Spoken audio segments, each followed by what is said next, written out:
Right now, we're looking at a truly devastating situation unfolding across Punjab and Jammu and Kashmir. The floodwaters, they're rising, and they're sweeping away so much more than just homes and roads. We're talking about people's entire livelihoods, their sense of security, and really, their futures. And that really says it all, doesn't it? Homes, crops, and futures, all submerged. This is so much more than just a natural disaster. It's a complete disruption to the very foundation of life for thousands upon thousands of people. So let's break down how we even got here and what this all really means. Okay, so here's our roadmap. First, we'll look at the situation on the ground. Then we'll dive into the main causes of the flood. After that, we'll hear some of the stories of the people affected. We'll also cover the government's response and possible solutions. And finally, we'll talk about what you and I can do to help. Let's get right into it. All right, first up, the situation on the ground. Let's get a really clear picture of what's actually happening for people in these regions right now. The reality on the ground is it's grim.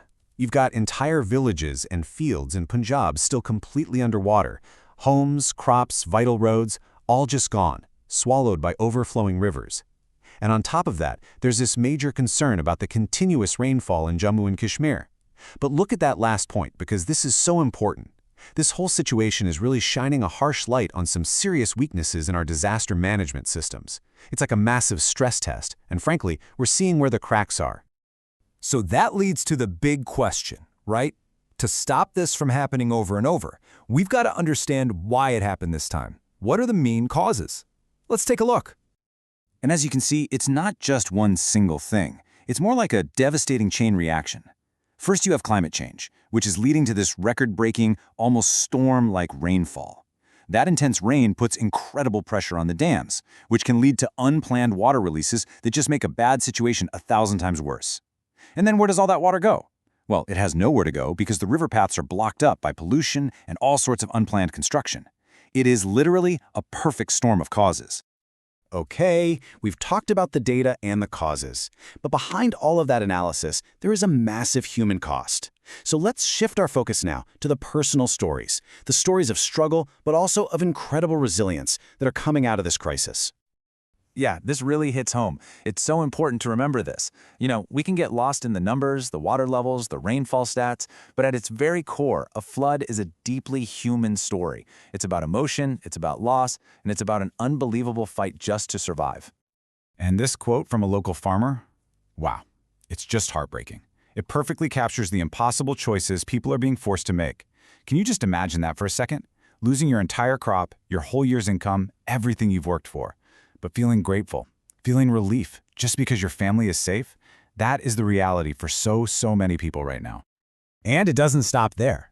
For so many who have lost their homes, the struggle is just beginning.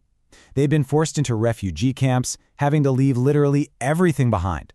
They fled with maybe just the clothes on their backs, leaving a lifetime of memories and possessions to be washed away, and now they're facing a completely uncertain future.